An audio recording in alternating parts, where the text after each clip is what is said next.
Là, je vous présente un conte animé qui s'intitule « Le délicieux gruau ». Bess était une jeune fille très, très pauvre. Elle était aussi très gentille et très serviable avec sa mère. Toutes deux habitaient une toute petite maison dans une petite rue. Leur vie était dure, et plus dure encore en hiver.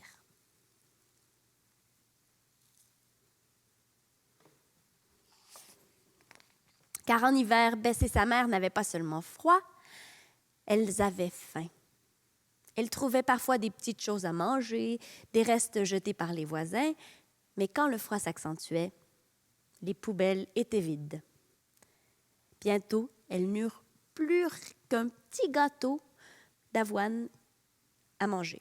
Et la mère de Bess lui dit « Prends la moitié de ce gâteau. Il te donnera des forces. Il faut que tu ailles dans la forêt chercher quelque chose à manger.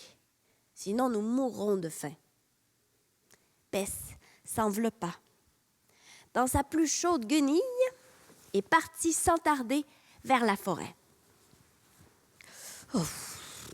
Une heure plus tard, elle n'avait toujours rien trouvé et se dit qu'elle allait manger sa moitié de gâteau. Quand elle aperçut une vieille femme, minuscule, assise dans la neige. Les mains tendues, la vieille lui cria « Ne t'en va pas, j'ai faim! Oh, s'il te plaît, aurais-tu quelques miettes à manger? » Bess avait faim. Elle aussi, mais elle eut pitié de la vieille et lui donna la moitié de sa moitié. «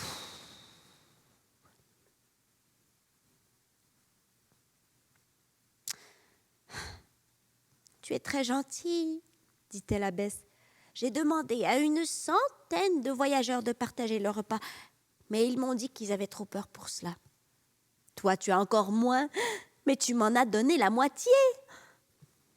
Prends ceci en récompense de ta générosité. » Et elle confia à Bess une petite marmite.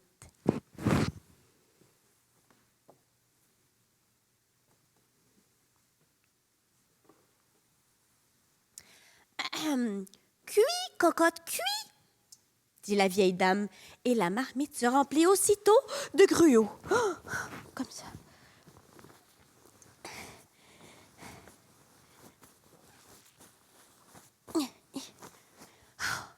Stop, cocotte, stop! Et la marmite cessa de se remplir. Assise dans la neige, Bess et la vieille dame mangèrent le délicieux gruau bien chaud.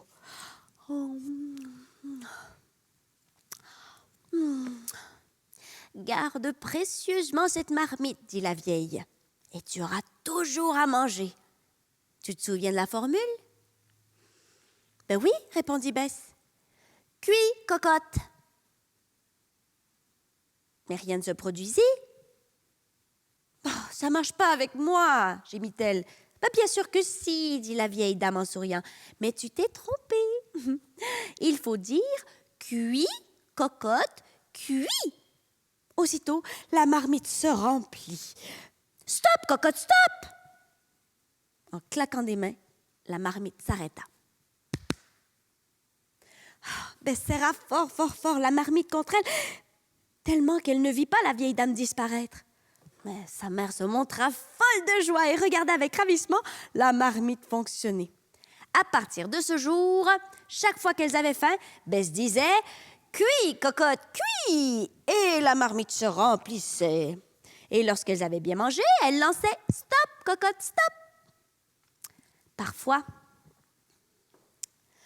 les voisins arrivaient, attirés par le fumet du gruau, et ils en avaient toujours assez pour eux. Mais Bess et sa mère n'utilisaient leur marmite magique que lorsque personne ne les voyait. Cet hiver-là fut le plus chaud et le plus joyeux de toute leur vie. Un jour, alors que Bess était partie, Sa mère eut un peu faim. Elle prit la marmite dans sa cachette. Chut!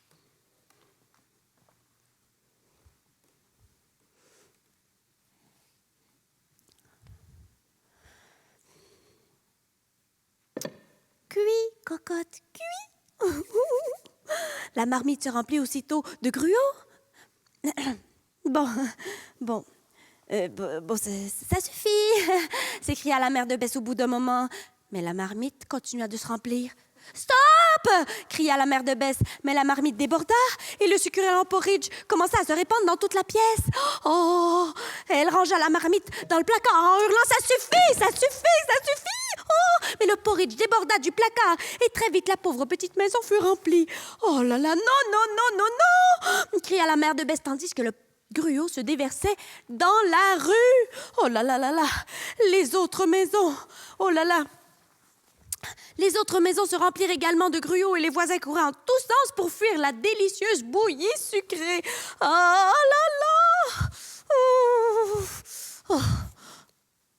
Elle s'entendit les cris et se hâta de revenir. Mais déjà, toute la rue était noyée sous le gruau. Pataugeant dans l'épaisse bouillie, elle retrouva la marmite. « Stop, cocotte, stop !» cria-t-elle, et aussitôt la marmite magique obéit. Les voisins revinrent un par un et ils durent s'empiffrer de gruau pour se frayer un chemin jusqu'à leur maison. Bien sûr, il était froid un peu maintenant le gruau, mais toujours aussi délicieux. Il était même si délicieux qu'ils devinrent tous bien dodus, pom pom, et n'eurent plus jamais faim. Fin.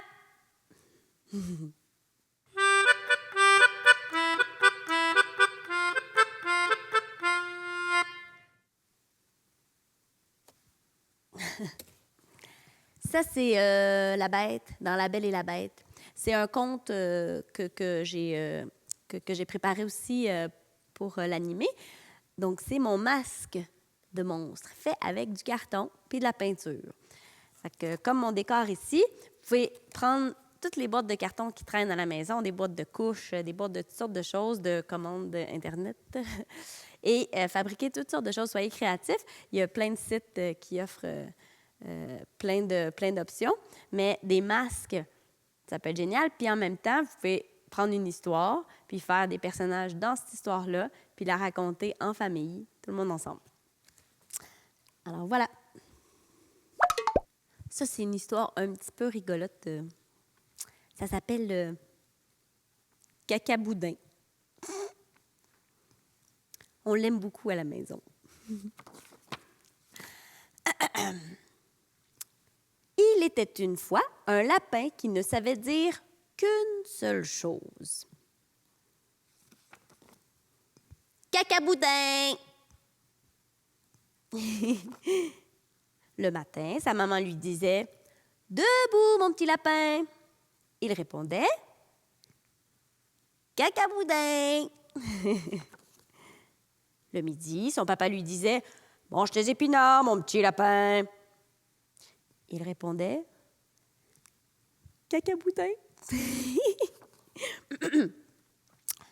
Le soir, sa grande sœur lui disait « Viens prendre ton bain, mon petit lapin! » Et il répondait « Cacaboudin! »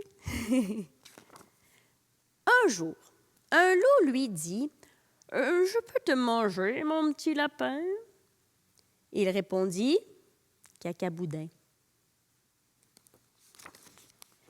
Alors, le loup mangea le petit lapin.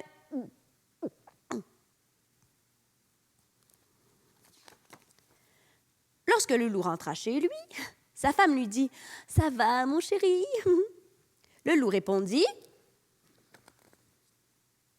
Cacaboudin. » Quelques heures plus tard, le loup ne se sentait pas bien. Il appela le médecin. Le médecin dit « Faites A. » Le loup répondit « Cacaboudin. Alors le médecin s'exclama, « Mais vous avez mangé mon petit lapin! »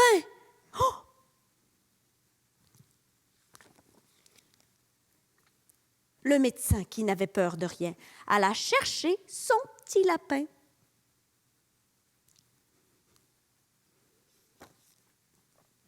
Lorsque le papa lapin retrouva son petit, il dit « Oh, mon petit cacaboudin !» Le petit lapin, fort surpris, s'exclama « Mais enfin, cher père, comment osez-vous m'appeler ainsi? Je m'appelle Simon, vous le savez bien. »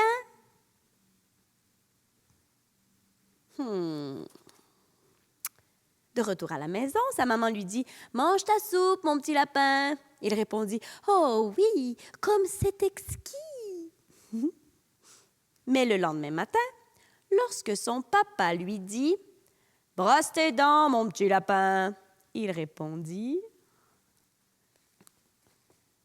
« Prout! » C'était Cacaboudin.